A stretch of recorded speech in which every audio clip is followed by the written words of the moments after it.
6 जनवरी 2025 छत्तीसगढ़ के विजयपुर जिले में एक सेप्टिक टैंक खोला जाता है। उसके अंदर एक बॉडी मिलती है। 15 फ्रैक्चर्ड स्कल में, पंचर्ड हार्ट एंड ब्रोकन नेक। ये बॉडी किसी क्रिमिनल की नहीं थी, ये बॉडी थी एक जर्नलिस्ट की। 32 साल का एक ऐसा जर्नलिस्ट जो सच के लिए अपनी आवाज उठाता है। मुकेश चंद्रकर। उसका क्राइम, सच लिखना। चलिए पहले समझते हैं ये सिस्टम काम कैसे करता है, क्योंकि जब तक आप नहीं समझेंगे कि आखिर पैसा आ कहां से रहा है, तब तक ये नहीं समझ पाएंगे कि टीवी स्क्रीन पर जो दिख रहा है वो सच है या स्पॉन्सर्ड। जो तुम्हें न्यूज लगता है वो कभी कभी एक पेड एडवर्टाइजमेंट होता है, जो न्यूज जैसा दिखने के लिए डिजाइन किया गया है। इलेक्शन कमीशन ऑफ इंडिया खुद इसे बार बार पॉइंट कर चुका है, क्योंकि इलेक्शन के टाइम ये सबसे ज्यादा होता है। 2020 में मुंबई पुलिस ने एक बड़े चैनल लाइक रिपब्लिक टीवी पर एलिगेशन लगाया टीआरपी बॉक्स मैनिपुलेशन करने का, ताकि उसका चैनल सबसे ज्यादा देखा जाने वाला दिखे। मतलब कि जिस नंबर पे डिसाइड होता है कि कौन सा चैनल सबसे ज्यादा देखा जाने वाला है, उस नंबर को ही मैनिपुलेट कर देना। अब सोचो, जिस नंबर को देखकर तुम डिसाइड करते हो कि कौन सा चैनल सच बोल रहा है, वो नंबर ही फेक निकले। अब ये समझो, इंडिया के बड़े मीडिया हाउसेज हैंडफुल बड़े बिजनेस ग्रुप्स के पास हैं, लाइक अडानी एंड अंबानी, जो कंपनी टेलीकॉम भी चलाती है, ऑयल भी, इंफ्रास्ट्रक्चर भी। वही कंपनी न्यूज भी चलाती है। अब बताओ, वो अपने ही बिजनेस के अगेंस्ट न्यूज कैसे चलाएंगे? और जो चैनल बच जाते हैं प्राइवेट ओनर्स के बिना, उन्हें कंट्रोल करने का एक और तरीका है, गवर्नमेंट एडवर्टाइजिंग। जो चैनल क्रिटिकल होते हैं, मतलब कि सच बोलते हैं, उसका एड रेवेन्यू कम हो जाता है। कोई बैन नहीं लगता, कोई नोटिस नहीं आता, बस पैसा रुक जाता है। ये सब तो फिर भी सॉफ्ट तरीके हैं कंट्रोल करने के, लेकिन जब ये सब भी काम नहीं करता, तब क्या होता है? कुछ जर्नलिस्ट कंट्रोल नहीं होते, वो बिकते नहीं, वो डरते नहीं, और इंडिया में इस ईमानदारी की कीमत कभी कभी उनकी जान होती है। मुकेश चंद्रकर बस्तर के एक छोटे से गांव से था। पिता का देहांत तब हुआ जब वो सिर्फ 1 साल का था। माँ आंगनवाड़ी वर्कर थी, वो भी कैंसर से गुजर गई जब मुकेश छोटा था। नक्सल वायलेंस की वजह से उसकी फैमिली को अपना घर छोड़ना पड़ा।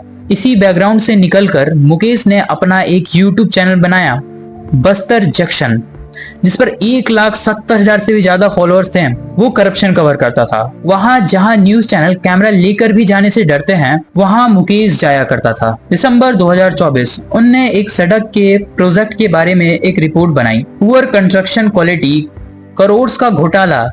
ये सड़क उनके ही एक रिश्तेदार कॉन्ट्रैक्टर ने बनाया था। 1 जनवरी 2025 डिनर टेबल पे एक बातचीत होती है रिपोर्ट को लेकर। वो बातचीत धीरे धीरे एक आर्ग्यूमेंट में बदल जाती है, और वो आर्ग्यूमेंट एक लड़ाई में। मुकेश को आयरन रॉड से मारा जाता है, उसके सिर पे, पेट पे और पीठ पे। फिर उसकी बॉडी को एक सेप्टिक टैंक में छुपा दिया जाता है। उसका गुनाह, सच दिखाना। और सेम एक ऐसा ही किस्सा महाराष्ट्र के रत्नागिरी जिले से। शशिकांत वारसी 48 ईयर ओल्ड एक लोकल न्यूज़पेपर के लिए लिखती थी। 2 साल से वो एक रिफाइनरी प्रोजेक्ट के अगेंस्ट लोकल्स की आवाज उठा रही थी। उस रिफाइनरी प्रोजेक्ट के कारण एनवायरमेंट, एनिमल्स और मैंगो फार्मिंग को सबको खतरा था। 6 फरवरी 2023 सुबह उनका एक आर्टिकल पब्लिश होता है। उसमें एक लैंड डीलर का नाम है जिसका क्रिमिनल रिकॉर्ड था, जो रिफाइनरी का सपोर्टर था। उसी दिन सिर्फ कुछ घंटे बाद वारसी अपने बाइक में पेट्रोल भरवाने के लिए पेट्रोल पंप पे खड़ी थी। तभी पीछे से एक एसयूवी आती है, सीधे उन्हें टक्कर देती है। उन्हें 80 मीटर तक घसीटा जाता है सड़क पे। अगले ही दिन उनकी मौत हो जाती है। बाद में पता चला अक्यूज्ड को रिफाइनरी कंपनी से एक पेमेंट मिला था। कुछ महीने पहले महाराष्ट्र के डिप्टी सीएम ने खुद असेंबली में ये कहा कि ये एक डिलिबरेटरी ऑर्केस्ट्रेटेड एक्सीडेंट था। मतलब एक ऐसा मर्डर जो प्लान्ड हो, एक ऐसा एक्सीडेंट जो प्लान्ड हो पहले से ही, किसी का मर्डर करने के लिए। और ये था वारसी की रिपोर्टिंग का बदला। एक जर्नलिस्ट का गुनाह था सड़क के बारे में सच दिखाना, और दूसरे का एक क्रिमिनल का नाम लिखना। दोनों की लास्ट स्टोरी पब्लिश होती है और दोनों जिंदा नहीं बचते। ये सिर्फ 2 कहानियां नहीं है, ये एक पैटर्न है।